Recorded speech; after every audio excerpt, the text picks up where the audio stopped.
Welcome to Stockholm Free World Forum, or Frivärld, as we're called in Swedish. My name is Katarina Tracz, and I'm the director of this foreign and security policy think tank.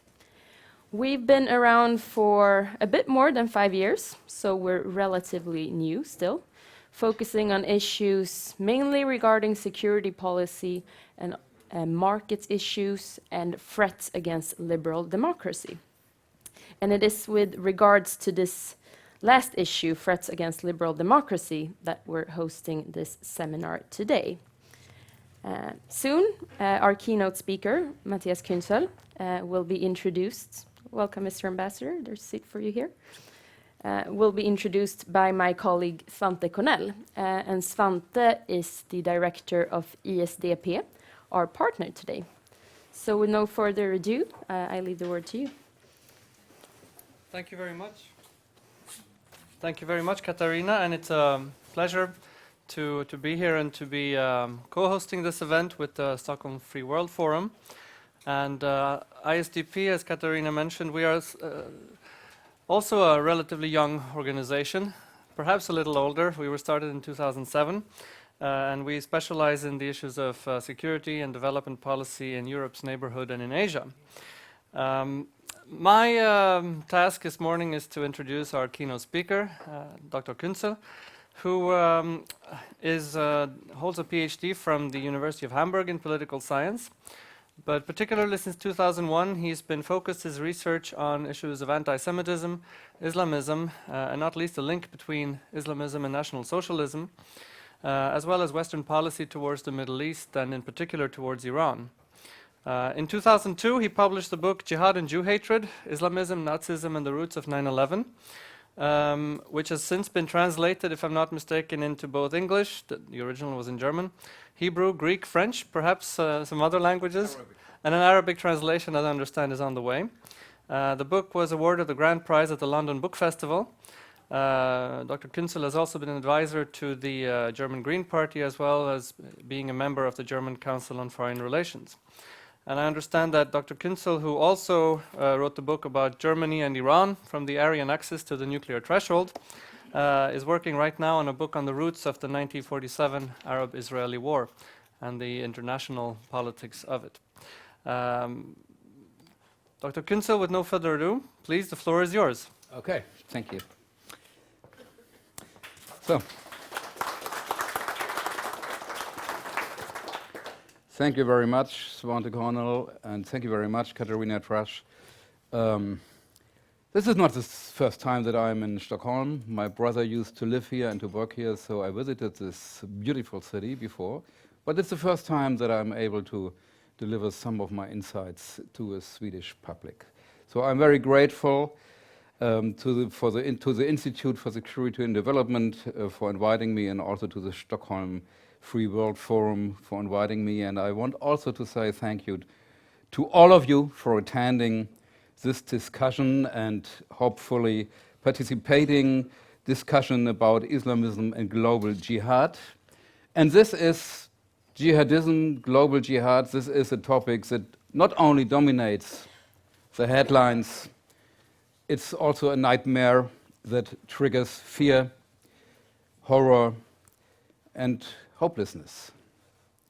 My approach towards global jihad and Islamism is different to other approaches in at least two respects.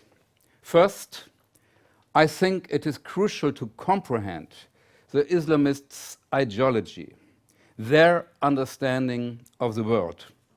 As a German political scientist, I had to ask myself how Auschwitz could happen, how my own parents were able to love Hitler when they were young. So I had to study ideology, especially anti-Semitic ideology, in order to understand what prompted the Nazis to commit mass murder.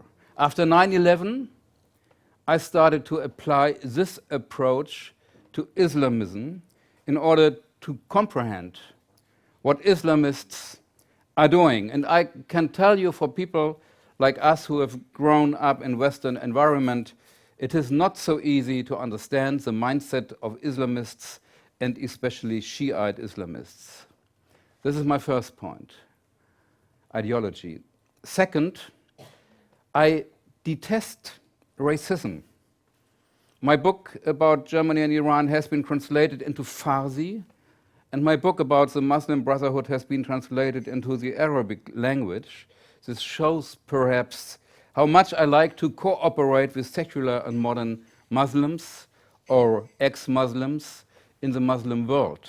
I therefore reject both kinds of contemporary racism.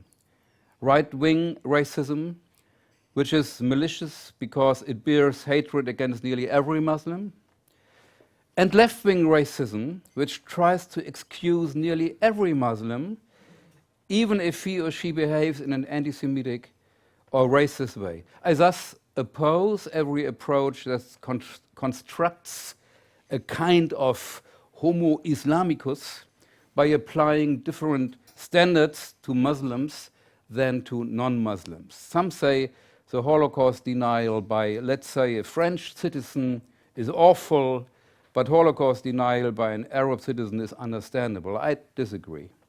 We must not deny the Muslims the capacity for self-reflection and critical debate which we claim for ourselves.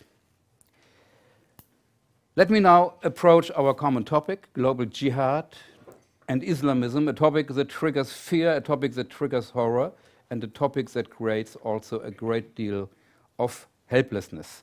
Regrettably, the fear is justified. Suicidal terror, such as in Paris or in Brussels, can happen anytime, anywhere. Suicide terror is frightening as such because its perpetrators are devoid of that very instinct that normally unites all human beings, the survival instinct. It is frightening because every form of deterrence is inoperable, and the very foundations of democracy, freedom and trust, are heavily undermined. The feeling of horror is justified as well if we look at the barbarism of the Islamic State. We have the 10-year-old suicide murder girl who killed 19 adults in Nigeria. We have the course for young people from 8 years who learn how to cut throats by using living material. We have the Islamic State's official instruction manual for the abuse of female prisoners, which are considered to be slaves along the lines of the Quran, and so on. At first glance, the Islamic State is a phenomenon that defies the categories of our political thinking. At first glance means as long as we ignore the underlying ideology of this movement. However, if we take the Islamic State's ideology into account, we will note that the Islamic State's policy is only slightly different from the policies of other Islamist forces, such as Iran's state policies or the machinations of Hezbollah or Hamas. What I intend to do this morning is to transform this feeling of horror into a state of knowledge about our enemy's motives and aims. Our enemy, which is at the same time the enemy of most Muslims in the world, is Islamism in all its manifestations. And this is my first point. You know, many think Hezbollah is Israel's problem. Al-Qaeda is a United States problem. The Muslim Brotherhood is Egypt's problem, and so on. I consider this approach to be wrong. We all are facing a global movement and a global war that draws its energies from the Quran and its afterlife promises. We all are facing a strategic long-term challenge that the entire world has to cope with politically and militarily. I will split my short remarks into two parts. At the beginning, I will try to explain the four basic tenets of Islamist ideology. The common ground for Al-Qaeda, the Islamic State, Hezbollah, Hamas, the Muslim Brotherhood, Iran. Afterwards, I will briefly deal with the response or non-response of the West. Global jihad and Islamic radicalism started in 1928 with the foundation of the Muslim Brotherhood. This happened during the same decade in which Mussolini's fascism and Hitler's National Socialism also came into being. The Muslim Brothers constitute for the global Islamist movement what the Bolsheviks were for the communist movement, the ideological reference point and organizational core that decisively inspired all subsequent tendencies. Al-Qaeda's leader Ayman al-Zawahiri started as a member of the Muslim Brothers. Recep Tayyip Erdogan stems from a party which was massively influenced by the Brotherhood. Ruhollah Khomeini got his inspiration from them, while Hamas serves as the Brotherhood's official branch in Palestine. We just have to study the Brotherhood's official emblem in order to comprehend what Islamism is about. Here we have a green circle. Green as a color of Islam, the circle as a symbol for the globe. The Brotherhood was indeed the first Islamist movement that systematically set out about building a kind of Islamist international. So when they founded their headquarters in Cairo, they developed departments for Asia, for Europe, for the whole world. So it was a kind of Islamist international from the very beginning. Within this circle, we see two crossed scimitars or swords, and of course the symbol for militant jihad.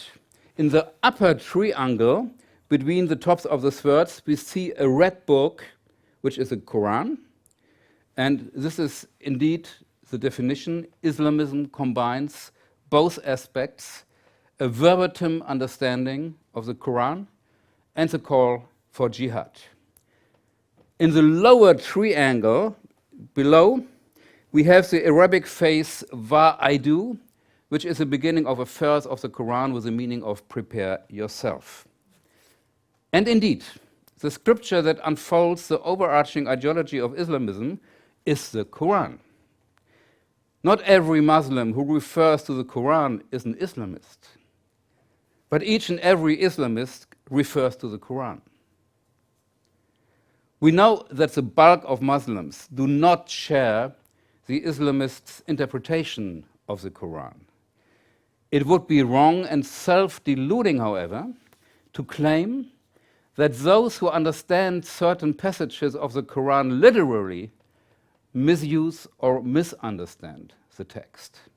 For there is today no authority to decide whether, for example, the command to, quote, strike off the disbelievers' heads, Surah 47, verse 4, is to be understood literally or metaphorically. There are, however, four common features that earmarks the global Islamist movement's interpretation of the Quran. Characteristic number one concerns the law. Who is allowed to legislate? The Islamists' answer is crystal clear. Only Allah is allowed to legislate. Thus, Article 2 of the Iranian constitution highlights the, quote, sole decision-making authority and legislation of Allah. While the Islamic State's code of conduct demands, quote, the worldwide application of the law of Allah. Our societies are called the world of arrogance because we presume to make our own laws rather than being under the will of Allah.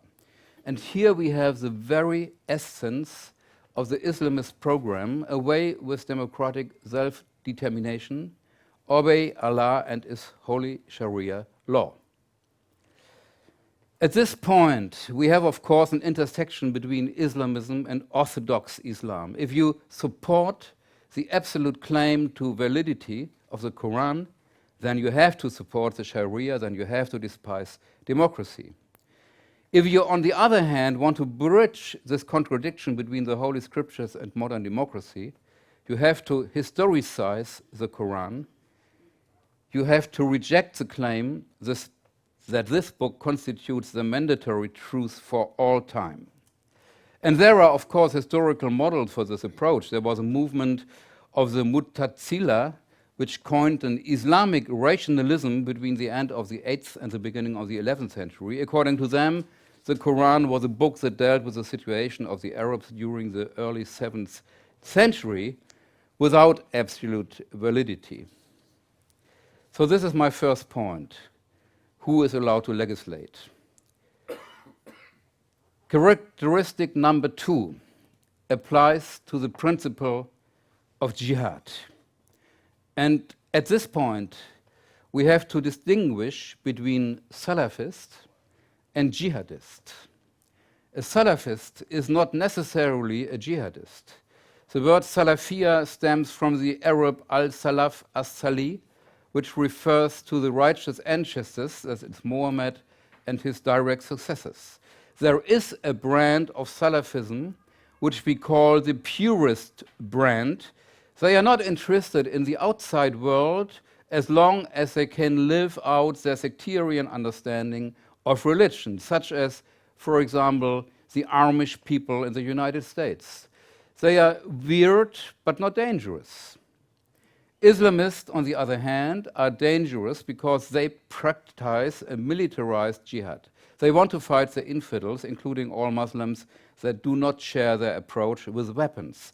They pursue a mission, an utopia. They want to liberate the whole world by subjugating it under Sharia law. This note is struck by the Brotherhood's founding manifesto, reiterated at every opportunity to this day, quote, Allah is our goal, the Prophet our model, the Quran our constitution, the Jihad our path. This aspiration is confirmed by the Arabic phrase Wai'adu, which is part of the Muslim Brotherhood's emblem. It means prepare and marks the beginning of Surah 8, verse 60 of the Quran, which demands, I quote, prepare to arm against the non-believers with all the men and cavalry at your disposal, so that you may strike terror into the enemies of Allah. End quote. And of course, cavalry is a word from the 7th century, and today it perhaps has to be replaced by the term nuclear laboratory. The full text of this verse is, by the way, also quoted as an obligation in Article 151 of the Iranian constitution. Let me repeat. My first point referred to Allah's legislation. My second point to the principle of militant jihad. Characteristic number 3 is the Jew hatred of the global Islamist movement. Today, to be a Jew is enough to place one under the death sentence. In every German Jewish community, security is an issue of the day in the face of jihadis from the Islamic State who are eager to kill Jews. They have already targeted the Jewish Museum in Brussels, the synagogue in Copenhagen, the kosher supermarket and Israel-connected concert hall in Paris, the Jewish school in Toulouse. Today, again, thousands of Jews are fleeing Europe because of fear. Isn't that appalling? In the early Islamic Medina, the confrontation with the Jews and the fight against them was a prerequisite for the establishment of Islam. 13 centuries later, anti-Semitism was a driving force that transformed the tiny religious sect of the Muslim Brotherhood into a mass movement. What is the source of the Islamists' Jew hatred? The Middle East conflict is often cited as a reason, but this is much too simplistic. The first source are the scriptures of early Islam. Hostility towards Jews has existed since Islam came into being.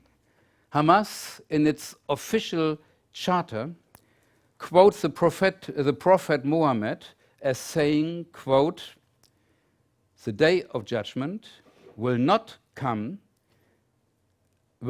about until Muslims fight Jews and kill them.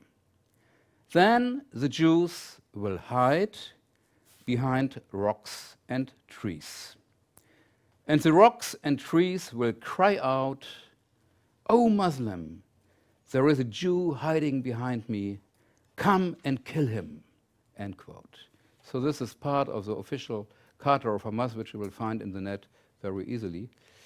And of course, this is a particularly cruel hadith.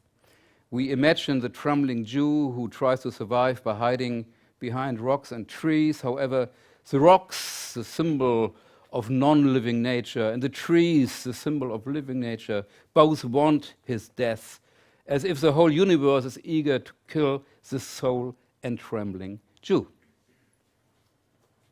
A second main source for Islamic anti-Semitism was provided by Nazi propaganda during the 30s and 40s of the last century.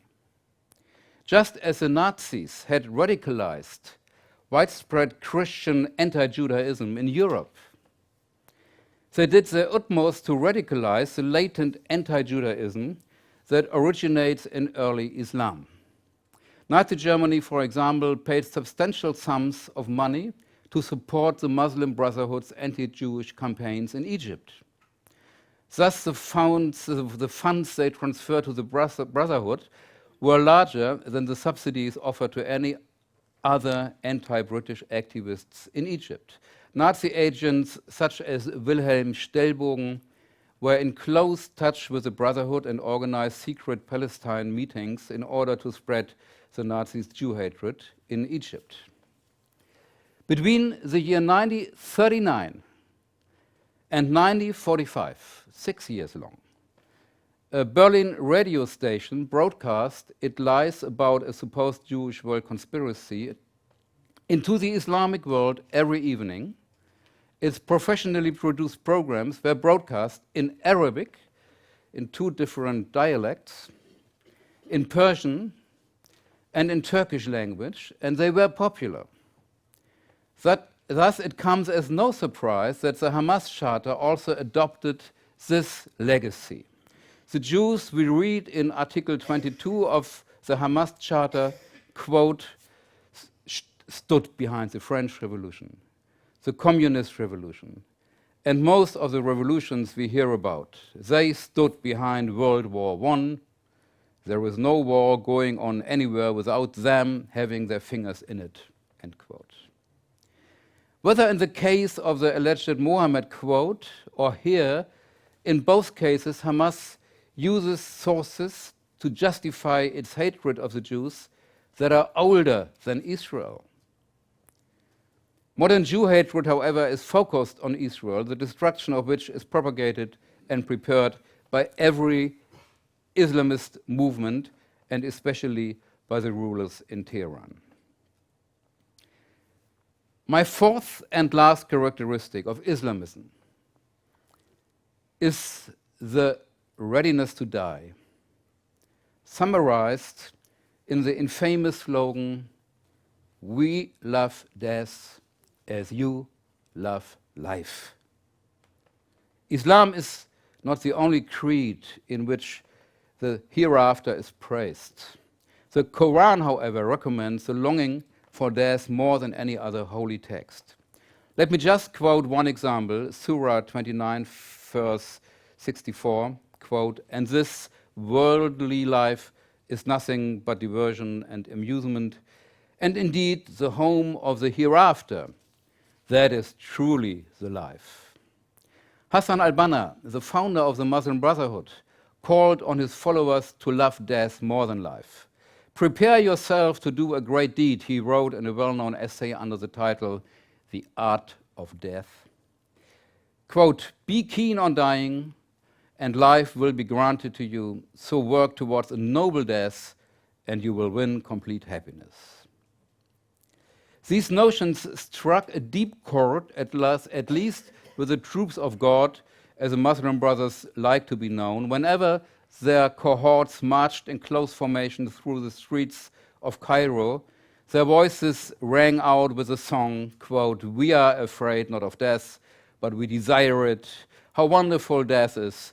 let us die in redemption for Muslims, followed by the chorus, quote, jihad is our course of action, and death in the cause of God, our most precious wish.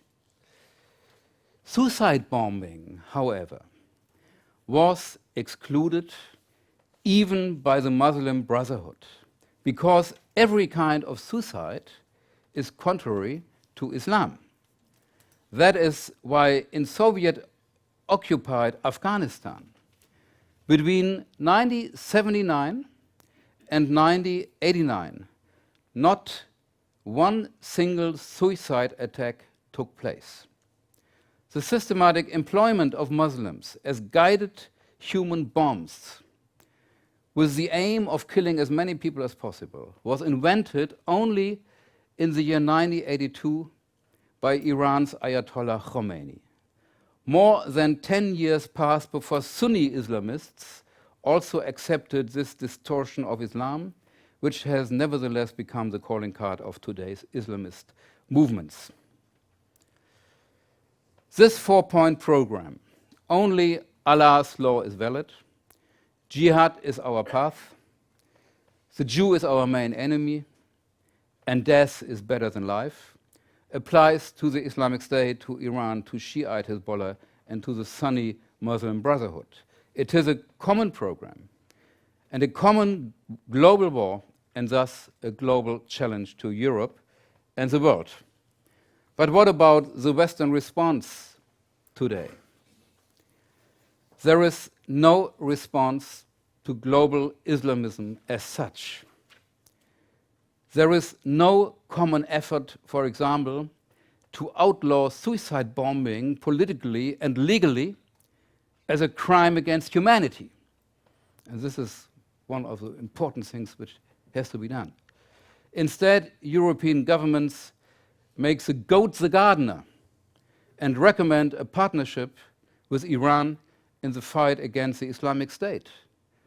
This is like recommending a partnership with Hezbollah in order to fight Hamas.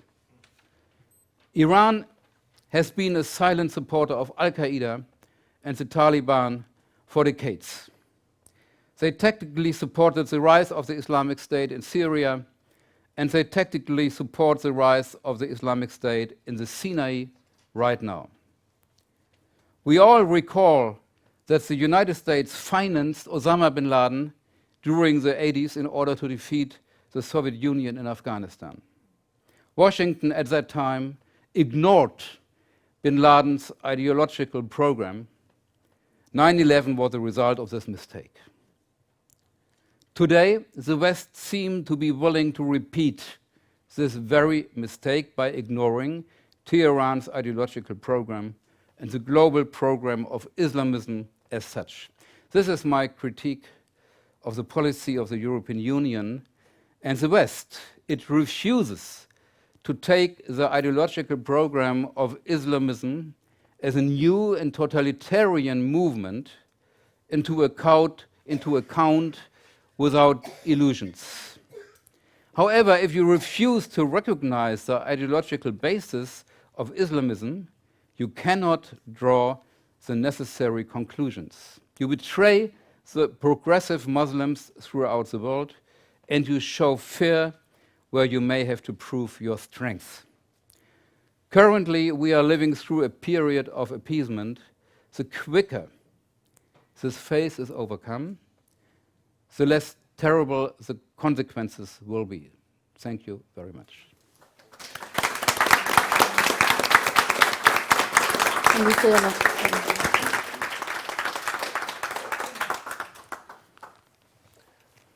Thank you very much, Dr. Küntzel. Before the panel, I would like to ask one or two follow-up questions.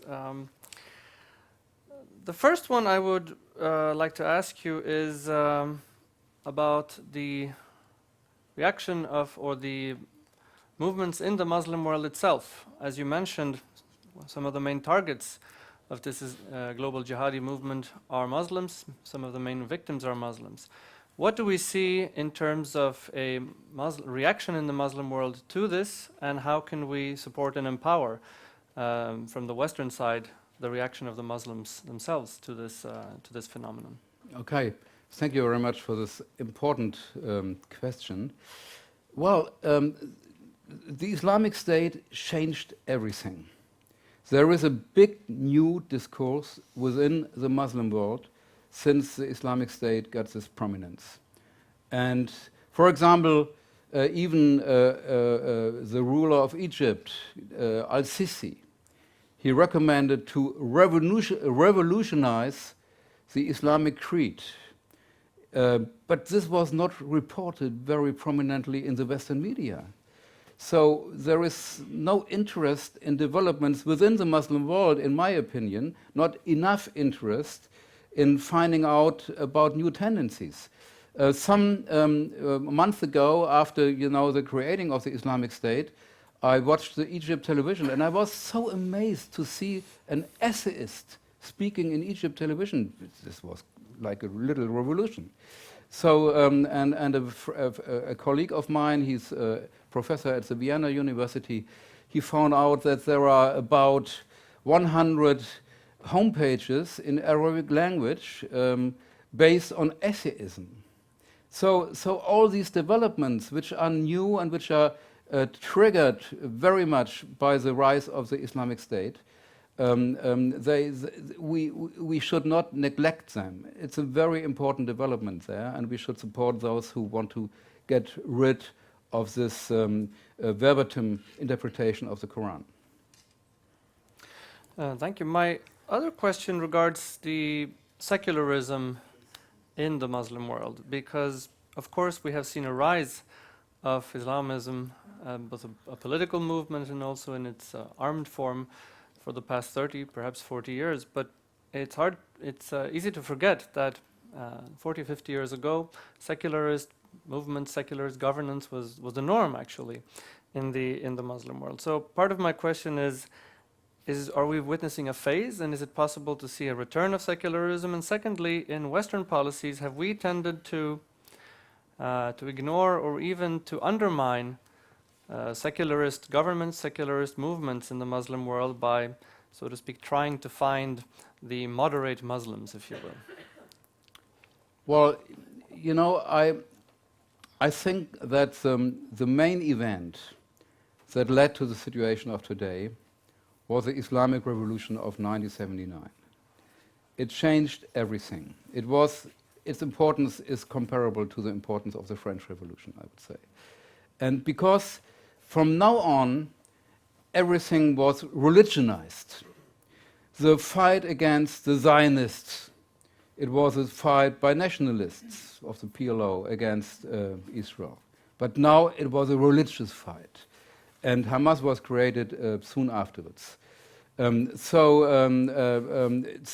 it was a question of religion, of a holy war, of jihad, and not longer a question of secular differences or nationalism against nationalism or something like that.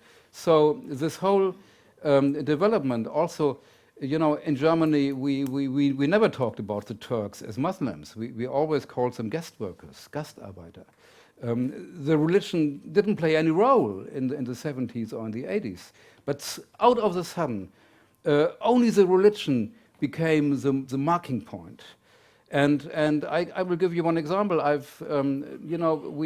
We have to take into consideration that there are many people from Muslim countries who don't want to be identified as a devout Muslim, although they have names like Muhammad or Ali or so. So it's important to see that this kind of how can I say it? This kind of defining people only after religion is something which developed in the 80s after the Iranian Revolution, and we should not blame ourselves.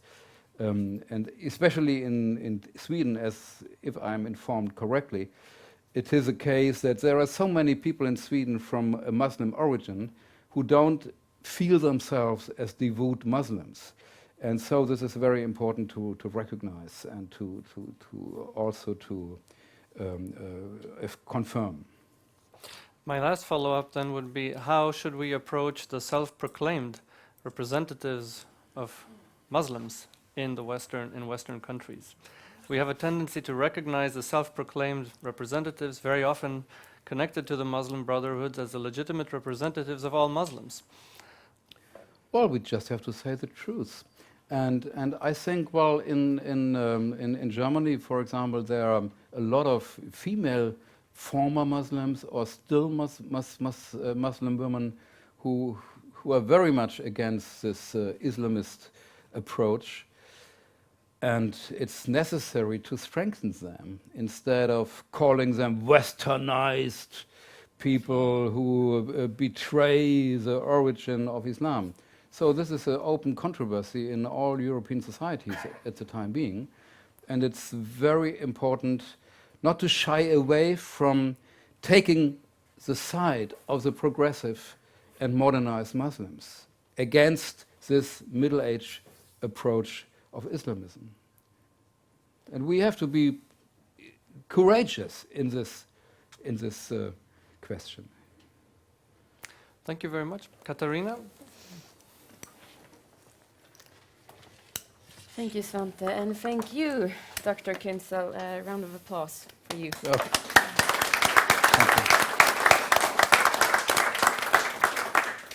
I should have mentioned, of course, in the beginning that we're broadcasting live right now, and we will continue to do so.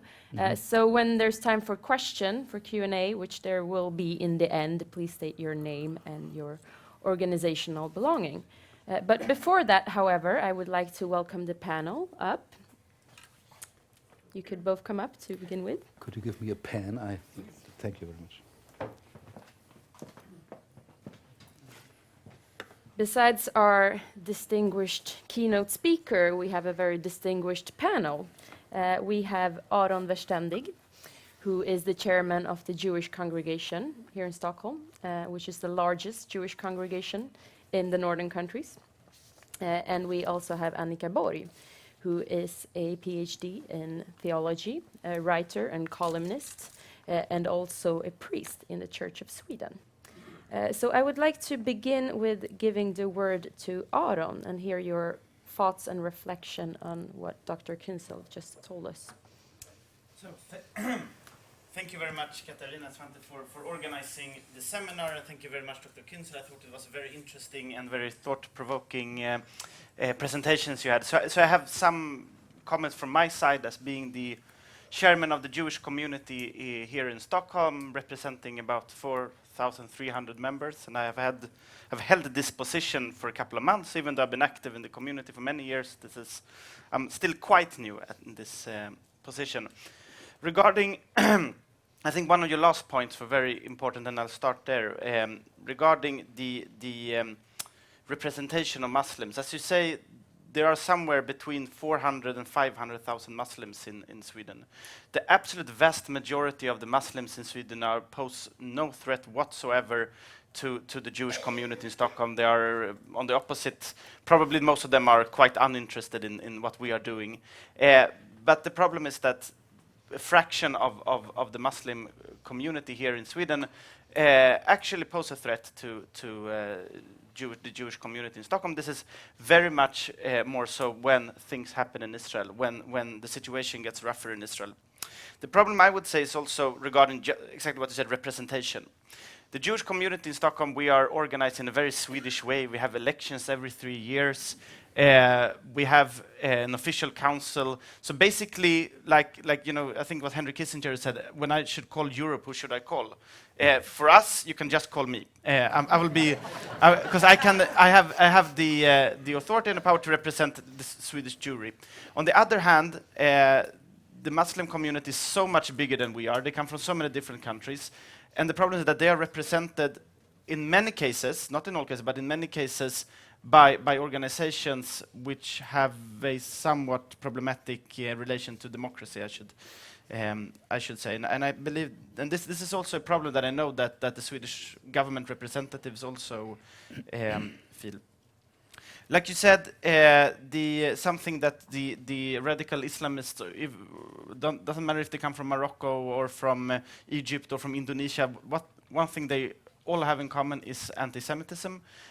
One thing they all want to do is to hurt us or attack us in some way.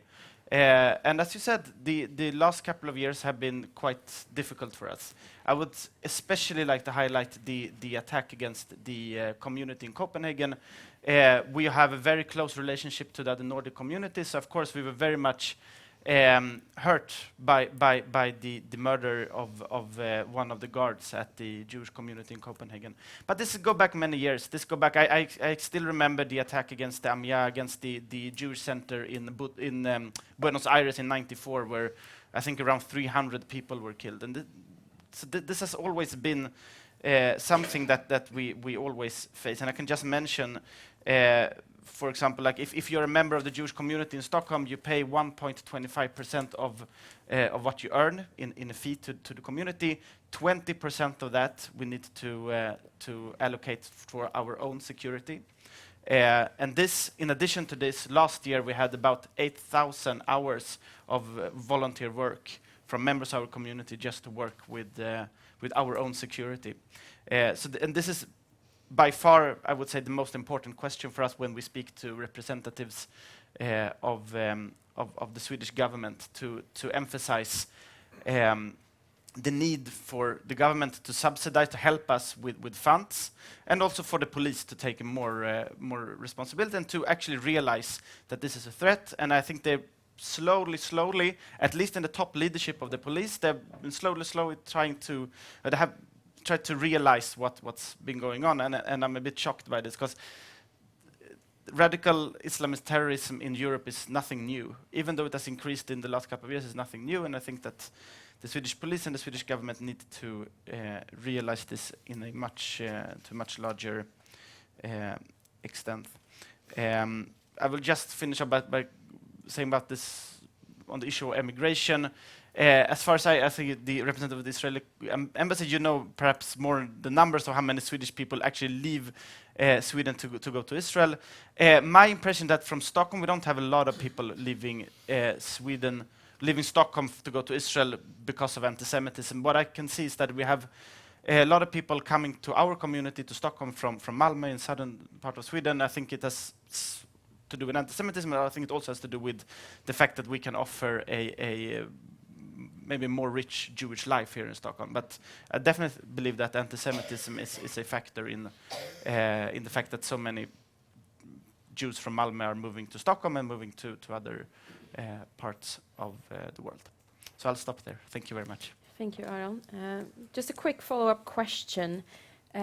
Is there any cooperation right now between the Jewish congregation in Stockholm or the Jewish larger congregations in Sweden and between Muslim communities and mosques, for instance? Yeah, I would say that on different levels. First of all, there is always this called the ecumenic dialogue. Like, so we have rabbis from our community that would go to a mosque and discuss with the imams, and that kind of dialogue we have. I'm also, as the chairman of the community, I'm a member of the government has a special council for contact with the communities. I don't know really how to translate this. And of course, there are Muslim communities who are there. But like I said before, the problem is that you sometimes you speak to someone and they represent only Muslims from Bosnia. And then you speak to someone who represents Shia Muslims from southern Iraq. And sometimes you have a very good discussion, and then you meet someone you have a less good discussion with. I wouldn't say that we have a dialogue with all Muslim groups, but with some Muslim groups. And I believe that we need to increase this, and I believe that our community needs to be better in informing about Jewish life in Sweden and going out to mosques and speaking to people. All right, thank you. Annika, it would be interesting to hear your thoughts on this and hear a bit more about the situation here in Sweden from a wider perspective. Thank you, and thank you for the invitation to participate, and thank you for your excellent lecture, Dr. Küntzel. And you said to me, please feel free to disagree, but I don't. I completely agree. So now I have 5 minutes. I will be short. I will start in another end, and then I will comment on some of the things you said. In September last year, I attended a panel in Herzliya a counter-terrorist conference. And then I was talking about Sweden, and that the Swedes are not yet aware of what is happening. We're still trying to grasp the situation of what is happening. And it's very new for a country that hasn't had any severe conflict or other issues for several hundred years. A welfare state with stable institutions, and actually no major threats to deal with. It is a slow and harsh awakening, and we are just beginning to open our eyes and realize that we, Swedes, are in the midst of worldwide conflicts due to the demographic change in our country. And this was in September, and I could say the same today. It's still a very naive country, but with a great moral confidence. A country with equality, we take equality for granted. We hardly discuss it, we take it for granted. We are very secularized in Sweden, and we have also, until quite recently, had a very homogeneous culture in Sweden. And one part that is troublesome in this respect is the secularization, because Swedes are very, there's a lack of knowledge about religion. You don't understand religion, you don't understand the extreme impact in a person's life that religion can have. And that is a problem. And also this awakening when it comes to these threats we are facing in Sweden and in Europe and in the world. It's worldwide. It's a conflict between the totalitarian view and violence and the free world. And we are a part of it. And I will illustrate it with two examples. In the beginning of last year, our police and Secret Service told us that there are about 30 young people from Sweden who have traveled to Syria to fight. But in the summer they changed it and said, well, it's 130 who have gone to Syria to fight. But then they had to change it again, and it was 300 or perhaps 400. But the fact is that nobody knows today. And that is a kind of illustration of the problem. We don't know. We have had this problem for a long time. It's been growing, but been neglected from the politicians, from the authorities, and also from media, actually. Another illustration just to this. In 2010, just around the corner here on Bryggargatan, we had a suicide bomber. His name was Taimour Abdul Wahab, and he was born in Iraq. And when, fortunately, he didn't kill anybody but himself. But there was also a car explosion 10 minutes earlier before he then failed, or whatever happened. And in the Swedish media, nobody understood his message. He was talking about an Islamic state. Nobody was analyzing this at that point. And even today, it's the investigation is unclear what actually had happened. So nobody knows. And in the media, they were talking about this person, that it was due to social inequalities, and it was very sad that he had died. Actually, I read a lot of columns that had that kind of theme. So that's another illustration of our naivety. Mm-hmm. I can go on for a long time. I had some solutions also to the problem, but I don't think I will. Well, one of it is addressing the issues, of course, and discussing, facing the facts, avoiding this emotional blackout or confusion. We need leadership, coordination, and we need legal action. And dialogue, we believe in dialogue in Sweden, but you can't have dialogue with people who are criminal murderers or terrorists. And also stop funding. We have a problem with organizations there. It's shown that radicalization has been growing, and this kind of organization, they get tax money to have their to do their thing. And that's a big problem in Sweden. And also reflect on the clashes of value systems. We are in several debates today in Sweden. We are discussing the clashes, beginning to discuss the clashes between value systems. But that's not enough, because you have to take a stand. Mm-hmm. You have to stand for your values, for the free values, the Western values. I will comment on some things you said, because I'm a theologian, and thought you had very important to analyze the ideological perspective and also the religious perspective. That's the core of everything. And I think the core of the core is the approach to the Quran. That's the core. If you don't begin to have individuals, if they don't have the individual freedom to interpret critically their scripture, nothing will ever happen if the majority isn't allowed to do this. And to also have this critical, hermeneutic, scientific perspective and approach to your scripture. Nothing is going to happen if this development doesn't start or progress. And in biblical interpretation, there's quite an interesting hermeneutic approach called the interpretation of accountability. You have to take responsibility for your interpretation of your scripture. It's an ethical dimension, and I think that would be very, very important. And also, as you pointed out, there is no distinction between state and religion. Religion has the authority. We are very unused in Europe and in Sweden especially to think that in that way because we have a secular state in Sweden, and have had so for a long time. And also, as you emphasized, the impact in a person's life when it comes to religion. We do not understand that in Sweden, or we, in generally speaking. And that's a problem in the discussion. And also to differ between different kinds of Islam, to do these distinctions. That's a very important thing. And also one illustration of that is that nobody reacted actually when the government appointed one of its members who actually has connection to the Muslim Brotherhood. Nobody reacted. Well, some reacted who knows about it, of course, but in general, no reacted. And the scrutiny, the analyze and the criticism came very, very late. And I also want to say that, as you say, the anti-Judaism is also one of the cores in this. Well, it all comes down to this, I should think. And we also have that problem, of course, in Christianity. Unfortunately, today, anti-Judaism lives through what is called goes under the label criticizing Israel. And that's very troublesome, and not at least in the Lutheran churches and also in the big Lutheran church in Sweden. And also replacement theology that sees Judaism as obsolete and defeated by Christianity is also, unfortunately, living.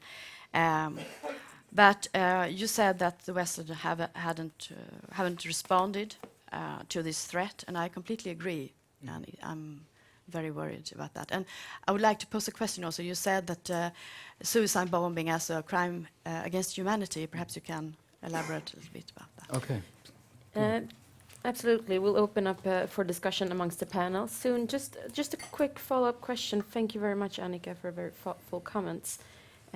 You mentioned the word naivety, and that has sort of become a buzzword in Sweden very recently. Even our own prime minister said that we have been naive. I will come back to the situation in Sweden. There's been quite a bit of political turmoil regarding this issue lately. But would you say that we are less naive now than a year ago, 6 months ago? Has something happened?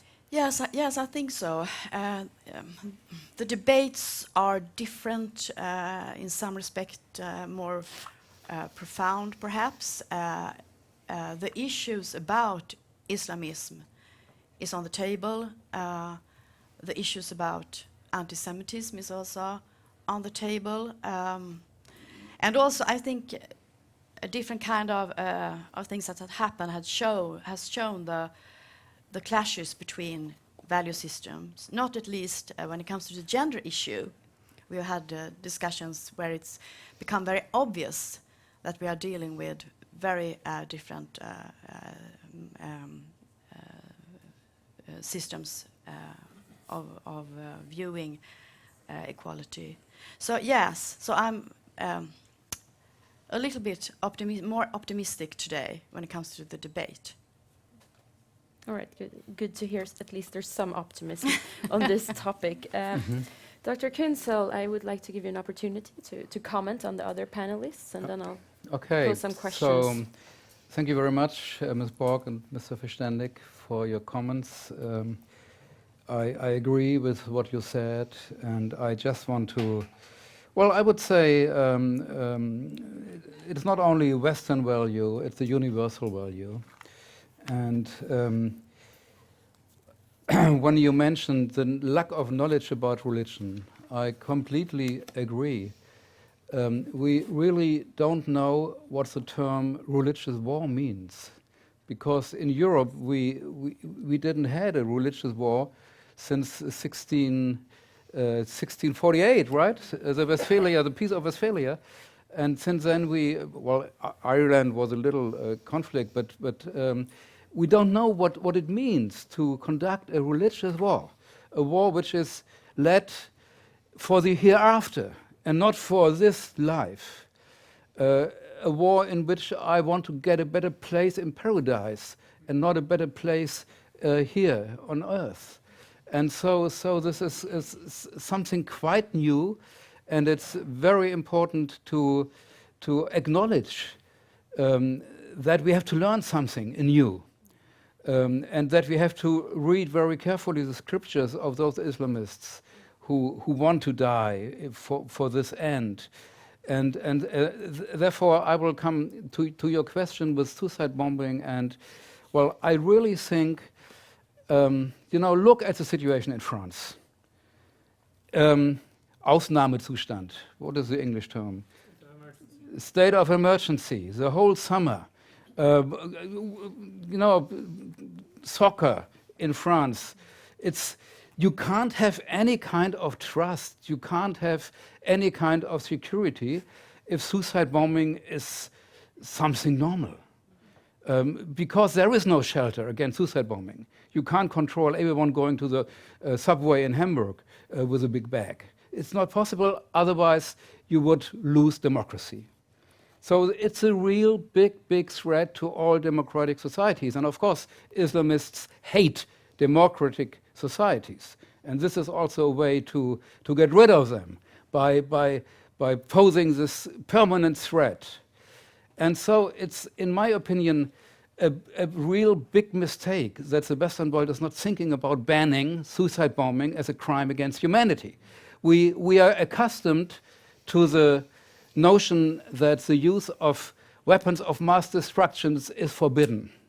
And I think we have to put suicide bombing in the same status, that people who propagate suicide bombing have to be punished, that it must be a taboo to propagate suicide bombing. And the interesting thing is, many people who don't know a lot about Islam really think suicide bombing is a typical mark of Islam, which is so completely wrong. There are 3 points why suicide bombing is completely against the Quran. The first thing is, of course, the Muslims and the Christians and the Jews all know about Abraham and Isaac. And, since the story of Abraham and Isaac, it's forbidden to sacrifice human beings for God. This is the first point. The second point is, it's, of course, according to the Quran, forbidden to kill people who happen to be at a place without any reason. A little baby, an old man in the bus or in the restaurant, what suicide bombers are doing all the time. And third, it's very much forbidden in the Quran to kill yourself. It's not allowed. And the Quran says, well, you will be in hell afterwards, and you will burn in the hell, and And this is the reason why this kind of suicide bombing never happened until the 80s. And how could it happen that suddenly this kind of suicide bombing came into our sight? It was because of the war between Iran and Iraq. This was a long war between 1980 and 1988. And at one point in the year 1982, Khomeini decided to go in the direction of Jerusalem through Iraq. It was another kind of war since 82. And Khomeini decided to send kids, 12 years and older, onto the minefields to clear the minefields of the mines. It was a very cruel a crime, a war crime by the Iranians at the time. They sent thousands of kids to kill themselves by exploding the mines in order afterwards the Pasdaran were able to go with the tanks over the fields. And so I have good friends in Germany, parents who fled from Iran because their own son at school, the teacher showed him and the whole class a little necklace with a little key on it. And the plastic key was supposed to be the key which opens the doors for paradise. And the kids believed that. They tried the same to get rid of the mines with animals, with dogs and Maultiere, mulis. But the animals reacted in a human way. They saw what happens and fled. But it was possible to indoctrinate these kids in that way. And so then a young boy in Lebanon in '82 made the same conception, exploded himself in order to kill Israelis. And then Khomeini said, well, this is the model. He made a memorial for this guy, 13 years old, in Tehran. And since that time, it was accepted as a new kind of fighting. But it took, again, 10 whole years before also the Sunni Islamists were able to accept this kind of warfare. So Hamas only made its first suicide bombing in 1993 in Israel. So it's a real debate. And now, after ISIS came into being, there is within the Islamic world a new debate about suicide bombing. I read in the official Saudi Arabian newspaper the appeal to forbid suicide bombing by the religious authorities. Even Qaradawi, who is really not my friend, he's an anti-Semite, he's in favor of Adolf Hitler, and he's terrible. And he allowed suicide bombing in Palestine, of course, but now he even made a call, suicide bombing is now forbidden. But the Western world doesn't listen to those voices. There would be a great chance to have it on the United Nations level, to have it on the European Union level, to have it on a national level, that suicide bombing has to be forbidden and outlawed legally also, not only politically. So one of the ways to make the Western world to listen is by having this seminar here. Let me get back a bit to the situation here in Sweden. I know that this is a burning topic that I'm sure our audience are quite interested in. And I would like to ask you, all of the panel, given the recent turmoil in the government with the scandals in the Green Party, Miljöpartiet, related to Islamist connections, anti-Semite statements, gender issues, etc. If you would take, I don't know how familiar you are with this, I heard that you were briefed about it quickly. What would you think, all of you, the panel, that the developments will be? Will we see a change in the coming year or years with regards to the political standpoint in these issues? I must say that I perceive that this government, even though they have been quite anti-Israel, one could say, they have been, I would say quite... One could say. You could say, I could say, I believe a lot of people could say. I'm very, very diplomatic. No, but they have been. And I believe that, but on the contrary, they have been very good regarding anti-Semitism. We have had very good discussions with the government. I believe that the Prime Minister himself has, both the times had been Prime Minister on January 27th, the Holocaust Memorial Day, he has come personally to speak in last year in Stockholm, this year in Malmö. And this is nothing you could see. This kind of dialogue, as far as I've understood, we didn't have with the previous government. So on that hand, it is very positive. And I also believe that even though I was very shocked when they appointed Mr. Kaplan as member of the government, even though his connections to the Muslim Brotherhood. I was also very happy that a lot of members of the government, especially I should mention Secretary Wallström and the culture minister, they were very clear when it came out that he made these sort of comparisons between Israel and Nazism, that they were very, very clear that that he had to leave. This news, I think they broke out on Sunday morning, and by Monday lunch, the Prime Minister already had thrown him out of the government. And in an hour and a half, the Prime Minister will present his new government, so that will be quite interesting to see which kind of people will be replacing Mr. Kaplan. Annika, you mentioned that the debate is different, and I hear Aron agrees with that too. But what has the political response been? Have we seen any concrete measures? I mean, we hear statement now. Mr. Kaplan had to resign, although I have to say all his statements were known before. Yeah. This was nothing new. No. So have we seen any concrete measures? And if not, what would you like to see?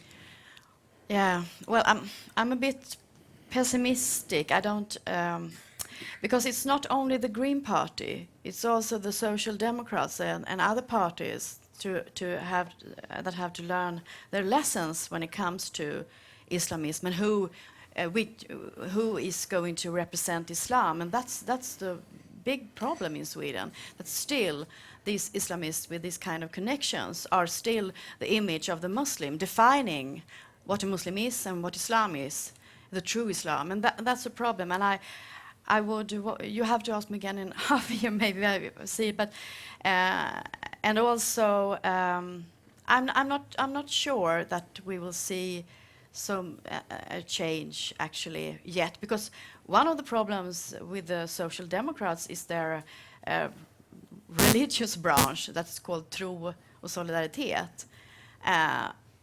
They have a lot of lessons to learn, so I would wait to be too optimistic yet, even though the events has shown that there is focus on the issues, and that's very important. And also what we need is, as you said, Dr. Küntzel, the religious leaders, their responsibility is very important. So, well, and we have to hear other voices representing Islam. That's very, very important. Dr. Küntzel, have you been following the situation in Sweden at all? Just a quick commentary to the general audience here. Sweden has the second highest amount of jihadi travelers per capita in Europe. Belgium is first, France is third, but Sweden is the second. Do you have any comments to this and how we should handle this issue? Yes, well, of course I prepared my talk today, so I'm familiar with Yasri Khan, with Mehmet Kaplan, with Ilmar Ripalu, and so and the Malmö affairs, you know, the sportive affairs with tennis without spectators are well known in the international media. It was a big case, and it was very embarrassing, I think. And well, and of course we follow what Margot Wallström is saying, and of course she is maybe she is epitomizing this great moral confidence of Sweden, which you mentioned, but when she really, after the Paris attack, linked this terrorist attack to the Middle East conflict, this was so terrible. Because it really shows that she knows nothing about the ideological roots of Islamism. And so this is the government needs a kind of lecture about this ideological roots. Otherwise, you can never draw the necessary consequences in the time being. And my impression is, you know, that there were all these scandals with the Green Party, of course, and there was a good reaction of the Swedish public, I think. There was a good reaction by your premier, Stefan Löfven, that you have to shake hands with women in Sweden, so I like that reaction. So, but it seems to me it was more or less a kind of embarrassment, and so we have to change our behavior a little bit, but it was not recognized as a kind of rendezvous with totalitarianism. And you have to make this point in order to recognize the seriousness of these mistakes. Okay.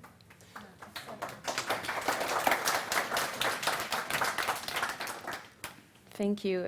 Just a quick comment to that. The Green Party has changed part of the leadership, but one of them remains, Gustav Fridolin, and he has still not criticized Kaplan's connections to the Muslim Brotherhood and his statement regarding Israel and comparing it to Nazi Germany.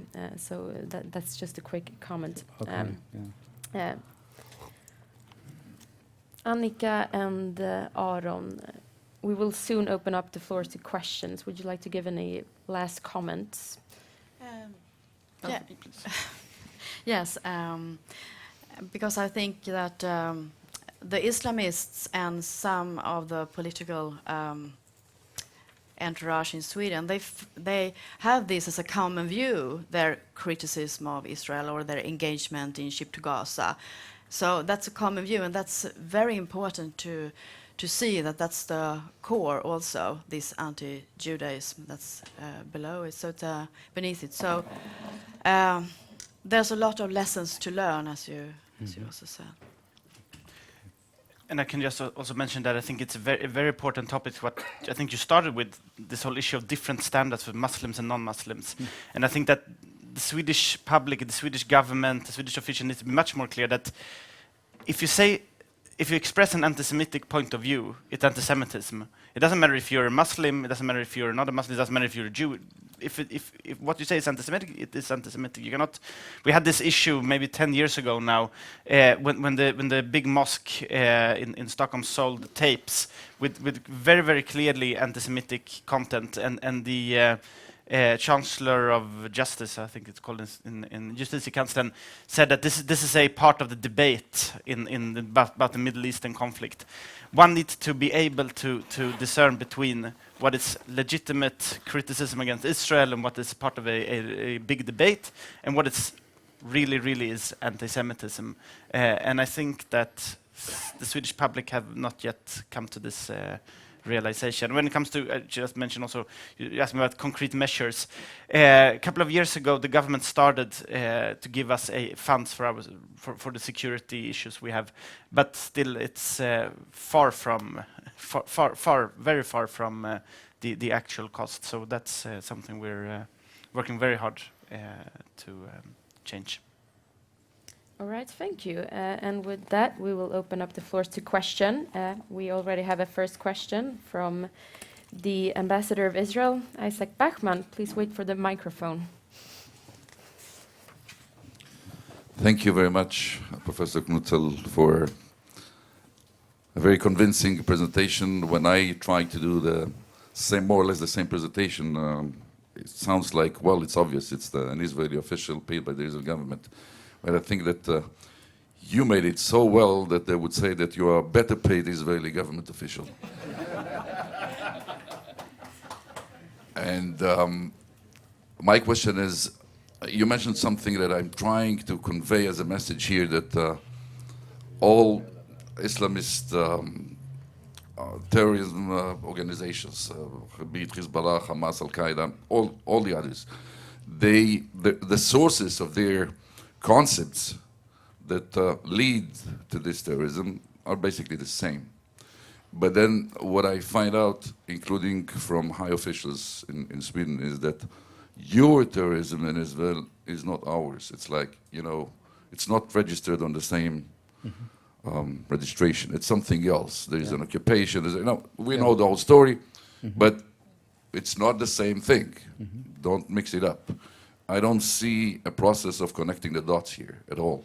One, how do we bring about such a process? I think it's important because I'm convinced it's in my DNA that it is the same source. Yes. And we're trying to be of help to Europe in this sense because we carry on our backs a heavy load of terrorism. Second, a question is, how do we reverse the optics on Israel as the aggressor in the Middle East when in fact it is the country for decades that is in self-defense in front of, mounting up waves of terrorism from so many. And this is not viewed as self-defense by too many.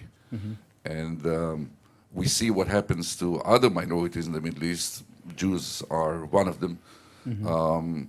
All the rest are envying very much the state of Israel that has the capacity to defend itself. So the result is that the only minority in the Middle East that can defend itself or itself is viewed as an aggressor. How do you reverse this? Thank you. Okay.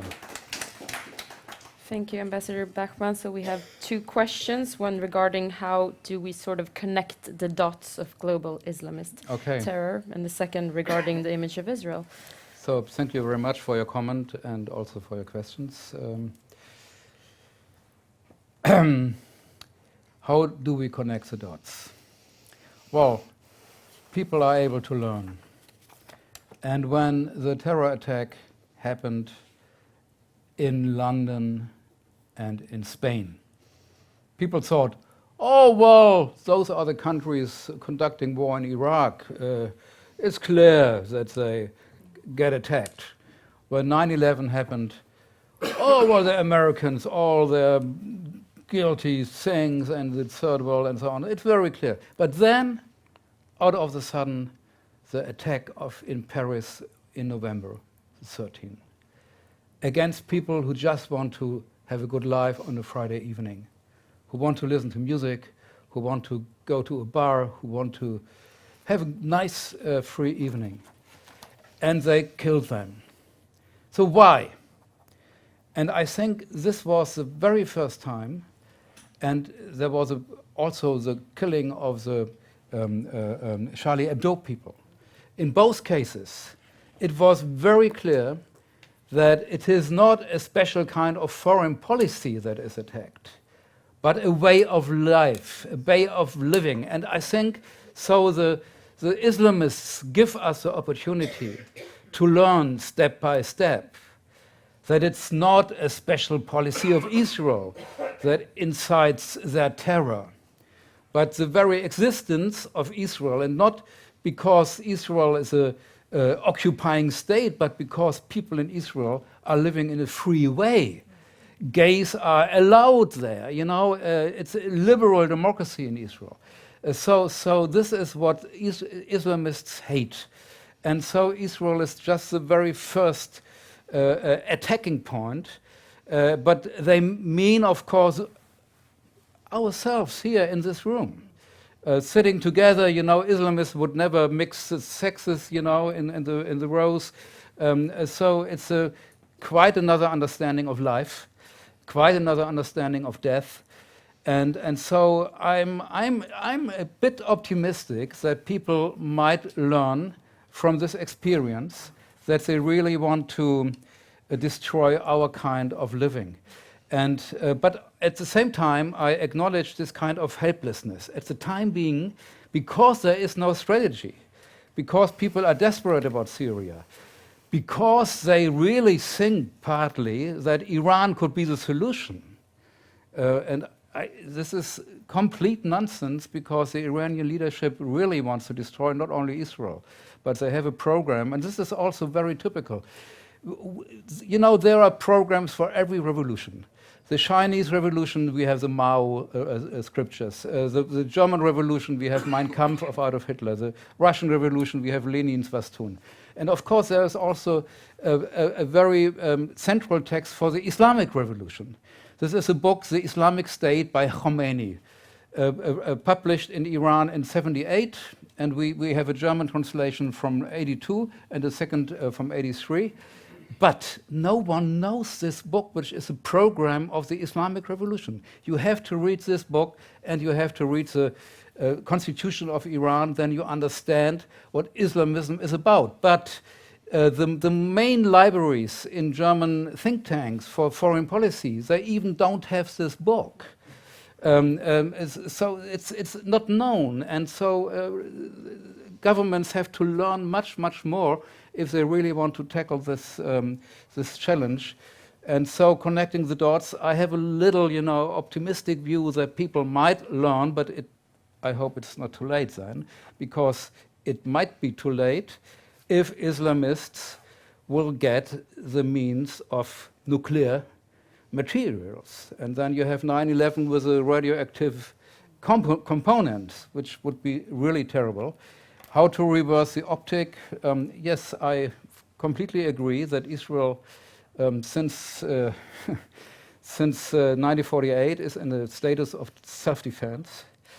And of course, I just wrote a study about the origins of this war of the Arab countries against Israel in the 1948. It's very important that Western governments learn from Israel how to deal with the threat of Islamic terrorism. Because today the Americans and also the Europeans, the French government, they are challenged by the tactic of the Islamic State in Mosul and in other cities, Fallujah, of human shields. This is so terrible. The Islamists hate life and want death. And they refer this conception also to other Muslims, to fellow Muslims, saying, we bring our weapons in the middle of a hospital or in the middle of a kindergarten, or they really use human shields in order to defend themselves, and so we are blamed to kill innocent people, or otherwise they will win the war. So this is a big problem, and Israel was the first state to deal with this problem well, it's very difficult task to deal with that, but Israel tried to do that in a good way, I think. So the Western governments have to learn from Israel, instead saying what happened with the Iran deal, take Israel out of the picture and then we will go together with Iran. This was really the wrong response to Islamism on the global scale. Yeah. Thank you. We have a long list of questions. We will start with the man in the very back. Please wait for the microphone and state your name, please. My name is Göran Hasselmark. I used to be in the Foreign Service, Swedish Foreign Service. Michel Houellebecq's book Soumission appeared the day before the attack against Charlie Hebdo. I very often ask my friends, do you know what soumission or submission means in Arabic? The answer being Islam. Very few people know that. Now, soumission, submission, means in this context, I suppose, uncritically accepting a thesis of some kind. Would you say that there is a difference here between Shia Islam and Sunni Islam in terms of submission? I'm asking because there is a clergy, after all, in Shia Islam, which there isn't in Sunni Islam. And we know that there are differing opinions among certain of these Islamic leaders in Shia Islam. Mm-hmm. So that would be my question. Thank you. Okay. Thank you, and we'll take one more question. It's the gentleman right in front of the one who, no, not there, behind, who is first on the list. Thank you. Hello, my name is Abud Bedros, and I'm a secretary of Sweden's Young Dharmists and Ashavans, a Dharmic interfaith group for Hindu, Jain, Buddhist, Sikh, Zoroastrians, and Yazidis. And I would like to start with two comments. One is that the Tamil Tigers invented the suicide vest in 1987.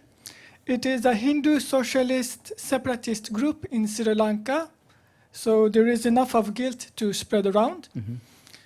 And the second comment is, by having a humanitic view, different view of Islam, and not essentializing, generalizing view, and by rejecting the racism of low expectations, meaning no essential different thinking about Muslims, you cannot be considered an Islamophobe. And my question is, many people know about, to Dr. Matthias Küntzel, many people know about Islamophobia, but few people know about Shiaphobia.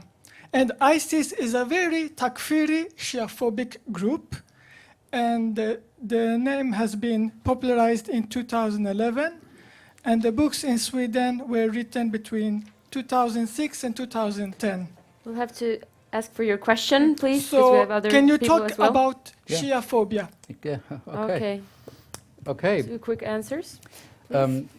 Quick answers. Okay, so thank you. We have 5 minutes therefore. Thank you very much. Well, it's a very important. Thank you for both questions. The Shia Muslims are also split, of course. There is a traditional Shia, and Sistani is a great Ayatollah of Iraq. He is completely in contradiction to Ayatollah Khomeini's lessons. So the traditional Shia creed says that you have to turn your back to politics, that you have to wait until the advent of the 12th Imam and then you can make politics, but not before. So this is the traditional thinking of the Shia creed, and Ayatollah Khomeini changed it completely. And he was very much influenced by the Muslim Brotherhood's revolutionary design.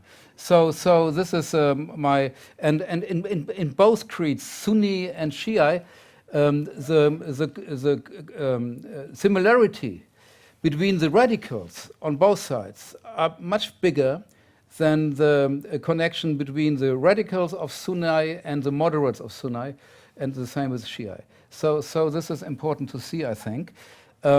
You are right. I'm grateful that you mentioned the Tamil Tigers. I'm talking about the Islamist-motivated suicide attack. There have been also suicide attacks by Tamil Tigers and also by leftists from Japan in the Middle East conflict. But I'm referring especially to the Islamist-motivated suicide bombers in my talk. And Iran-phobia and Islamophobia, well, what does it mean? The word phobia means to be in fear of. And I'm in fear of suicide bombers, yes. So I think Islamophobia, according to Islamism, the phobia is legitimated. And so I can't, I would never use this term, Islamophobia, because it means it's a term against the criticism of Islamism, and a term sometimes also against the criticism of Islam in general. But it mixed up both. And so I speak about Muslim-oriented racism, you know, or racism against Muslims, but I would never use this term Islamophobia. And of course, Iranophobia, if you live in Israel, and if you read the plan by Ayatollah Khamenei, a 9-point plan how to destroy Israel, and if you read the new statement by a Pasdaran general saying we can destroy Israel in less than 8 minutes, this kind of phobia is very legitimate and very important. So. Thank you. We have a question from the woman in stripes. And perhaps we'll have time for one more question on my list after. My name is in German Rosie Rothstein and in English Rosie Rothstein. I'm the chair of the Swedish European movement.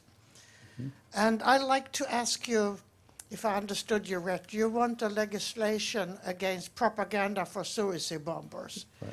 What would that be possible on the European level or on the national level, according to the freedom of speech? Could you say something more about that? Thank you. Mm-hmm. And then my question is to Dr. Matthias Küntzel in the first place, because you mentioned it. Okay. Thank you. You want me to answer directly? I think we'll take the last question from Nils Lundgren as well. Yes, my name is Nils Lundgren, and I want to ask about nationalism and its role in this. Because if you read and follow Swedish media, Scandinavian media, and a great part of European, you'll find that it's always pointed out the terrible thing about wars and violence and so on. It's all because of nationalism and right-wing extremism and so on. Because you mustn't be an Islamophobe. And but I would last ask you here: when you saw the thing happening in Denmark, the Prime Minister made her first speech at the time, pointing out that yes, we are Muslims, we are Jews, and we are Christians, but we are all Danes. The same thing, roughly, was said by the French president on both occasions in 2015. And even the Muslim state of Egypt found that 21 Egyptian workers, all Christian, had been killed in Libya, and they attacked those who did it, pointing out that they were Egyptians.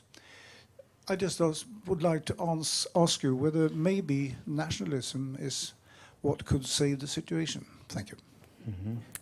Thank you very much. So 2 final questions for Dr. Küntzel to answer in approximately 2 minutes.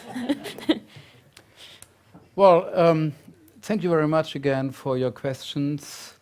I have to think about the last question. I can't give a spontaneous answer.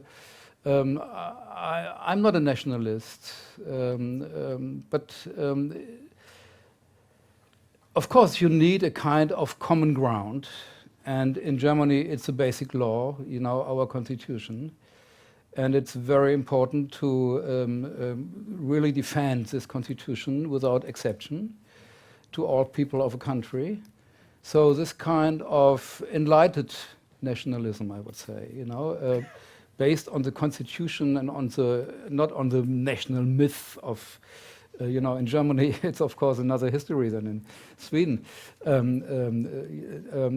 But based on a constitution, of course, without any exception for, Muslims or people from other creeds, it may be a good, coherent structure to deal with immigrants, at least, or people from different backgrounds. So I would agree to that, I think. On the other hand, the question, well, freedom of speech, if you're against suicide bombing. Well, at the time being, this is the first time that I, in the public, really speak out of my wish that suicide bombing should be punished and should be really persecuted as a crime against humanity. But we are so far away from this point, because at the time being, Iran is accepted as a kind of partner of the West against the Islamic State. And Iran is in the center of suicide bombing, Islamic-oriented suicide bombing. So we have a long road to go until we can really fulfill this demand. But I think we should raise this position, and it was raised also by human rights groups in the past, by Elie Wiesel, who said, well, suicide bombing should be punished as a crime against humanity. So there are some important people who raised this issue already, but nobody listened to them. But today, after the attacks in Europe, after the attacks in Paris, we should raise them again and with more strength than before. So thank you. Thank you very much, Dr. Küntzel. And I would also like to give a very big thanks to the panel and to our co-organizers, ISDP, and to all of you for coming here. A big round of applause.